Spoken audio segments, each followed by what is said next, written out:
Hello नमस्कार दोस्तों। तो 23 फरवरी को एक और एसएमई आईपीओ ओपन होने जा रहा है साधव शिपिंग लिमिटेड का। तो देखेंगे हम कंपनी के काम के बारे में, उसके बाद देखेंगे आईपीओ डिटेल, कंपनी के फाइनेंशियल कैसे हैं, ग्रे मार्केट डिमांड कैसी निकल के आ रही है, और अंत में बताएंगे अपना व्यू कि इस एसएमई आईपीओ में अप्लाई करना है या इसको अवॉइड करना। तो सबसे पहले देख ले रहे हम कंपनी के काम के बारे में।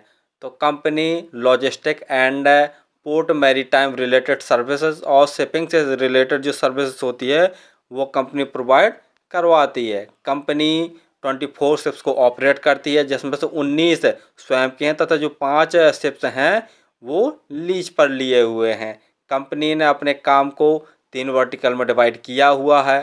पहला है ऑफशोर लॉजिस्टिक। इसके अंतर्गत जो तटीय क्षेत्र होते हैं वहाँ पर कंपनी तेल और गैस की खोज और उत्पादन संबंधी जो सर्विसेज होती हैं वो प्रोवाइड करवाती है। दूसरा हमारा पोर्ट सर्विस, तो वो पोर्ट्स के लिए हाई स्पीड पेट्रोल बोट्स की भी कंपनी सर्विस प्रोवाइड करवाती है। और साथ साथ में यह कंपनी रिस्पॉन्स इक्विपमेंट पोर्ट्स के लिए ये भी प्रोवाइड करवाती है। कंपनी के क्लाइंट्स में देख लिए जाएँ तो ONGC limited, Mumbai ports authority, Pradeep port authority, Bhabha automatic research centre, shipping corporation of India, new Mangalore port authority, Deendayal port authority जैसी कंपनियां देख ली जाए तो इनको ये अपनी सर्विसेज प्रोवाइड करवाती है। मार्च 2023 तक कंपनी में 421 एम्प्लॉय काम कर रहे थे। तो कंपनी का काम तो लगभग आपको समझ में आ गया होगा। चलिए अब देख ले रहे हम आईपीओ की डिटेल के बारे में। आईपीओ 23 फरवरी को ओपन होने जा रहा है और 27 फरवरी तक यह ओपन रहेगा। प्राइस बैंड देख ले रहे हैं तो 95 रुपये पर शेयर का प्राइस बैंड रखा गया। लॉट साइज 1200 शेयरों का एक लॉट है। टोटल यूज साइज 38.18 करोड़ का रखा गया है, जिसके तहत ये पूरे के पूरे फ्रेशेस हुआ अर्थात नए शेयर जारी कर रही है। अलॉटमेंट आपको 28 फरवरी को इसका अलॉटमेंट पता चल जाएगा। और यदि आपको आई प्लॉट नहीं होता तो 29 फरवरी तक आपके पैसे रिफंड वापस आपके अकाउंट में आ जाएंगे। लिस्टिंग डेट 1 मार्च रखी गई है। रिजर्वेशन में देखे ले रहे हैं तो रिटेल भाइयों के लिए 50% का रिजर्वेशन रखा गया है। और अदर सदस्य में हमारे चेन्नई कैटेगरी के लोग भी आ जाएंगे, इनके लिए भी 50% का रिजर्वेशन रखा गया है। रिटेल कैटेगरी में यदि आप एक लॉट अप्लाई करते हैं तो आपको 1,14,000 रुपये खर्च करने पड़ेंगे। और रिटेल कैटेगरी में मैक्सिमम आप एक ही लॉट अप्लाई कर सकते हैं। यदि चेन्नई कैटेगरी में अप्लाई करना चाहते हैं तो कम से कम 2 लॉट अप्लाई करने पड़ेंगे, जिसके लिए आपको 2,28,000 रुपये खर्च करने पड़ेंगे। आईपीओ आने के पहले जो इनकी प्रमोटर होल्डिंग थी वो 96.44% थी। आईपीओ आने के बाद इनकी प्रमोटर होल्डिंग 69.44% जैसी बचेगी। आरओई 20.41%, आरओसी 14.36% है।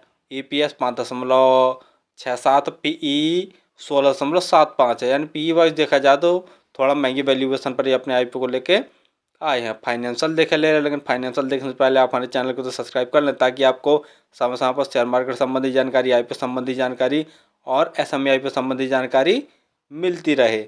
तो जैसा देख रहे हैं जो ऑल अमाउंट दिए हुए हैं वो सभी के सभी लाख में दिए हुए हैं। कंपनी के एसेट्स हैं साल दर साल लगातार बढ़ रहे हैं। रेवेन्यू देखते हैं तो मार्च 2021 में कंपनी का रेवेन्यू 6,123 लाख का था, जो कि बढ़कर मार्च 2022 में 6,977 लाख का हो गया है।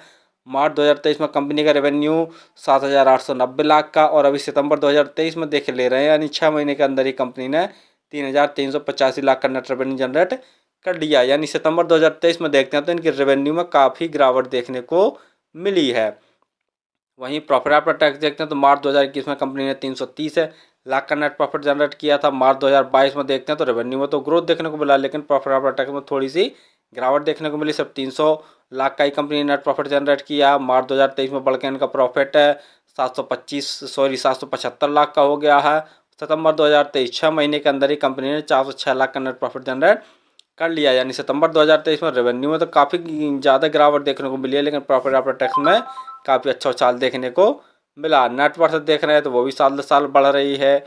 और रिजर्व कंपनी का देखते हैं तो मार्च 2021 में 2,910 लाख का कंपनी के पास रिजर्व था, जो कि बढ़कर सितंबर 2023 में 4,206 लाख का हो गया। टोटल बोरिंग देखते हैं तो मार्च 2021 में कंपनी के ऊपर 1,776 लाख की बोरिंग थी, जो कि बढ़कर सितंबर 2023 में 6,681 लाख की टोटल बोरिंग हो गई है। यानी अगर ये रिजर्व से भी अपना टोटल बोरिंग को चुकाना चाहेगी तब भी देख लिया जाए तो काफ़ी ज़्यादा कंपनी के ऊपर टोटल बोरिंग बच जाएगी। जीएमपी ग्रे मार्केट प्रीमियम देखे ले रहे हैं तो अभी तक ग्रे मार्केट में कोई भी डिमांड निकल के नहीं आई है।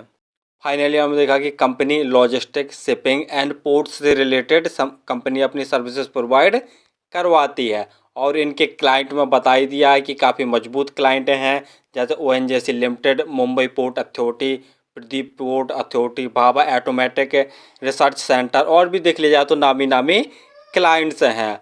दूसरा देख ले रहे हैं कंपनी के जैसा फाइनेंशियल देख ले रहे हैं, तो फाइनेंशियल तो ठीक ठाक है, लेकिन सितंबर 2023 में जैसा देख रहे हैं तो इनकी रेवेन्यू में काफ़ी ज़्यादा गिरावट देखने को मिली है। और टोटल बोरिंग भी देख ले रहे हैं तो कंपनी के ऊपर काफ़ी ज़्यादा है, जो कि 2 नेगेटिव पॉइंट वाली बात है। वहीं देख ले रहे हैं कि इनका पी वाइज भी देख लिया जाए तो काफ़ी महंगी वैल्यूएशन पर ये अपने आईपीओ को लेके आए हैं, जिसके कारण ग्रे मार्केट में अभी तक कोई भी डिमांड निकल के नहीं आई है। तो मेरे हिसाब से तो इस एसएमई आईपीओ को अवॉइड ही करना चाहिए। हो सकता है आने वाले दिनों में कुछ 10 या 15% जैसी ग्रे मार्केट में डिमांड बढ़ जाए, लेकिन अभी तो नहीं चल रही है। तो मेरे हिसाब से तो इस एसएमई आईपीओ को अवॉइड ही करना चाहिए। और फिर भी किसी आईपीओ एसएमई आईपीओ में अप्लाई करते हैं तो स्वयं का एनालिसिस करके और अपने रिस्क पर ही किया करें। धन्यवाद।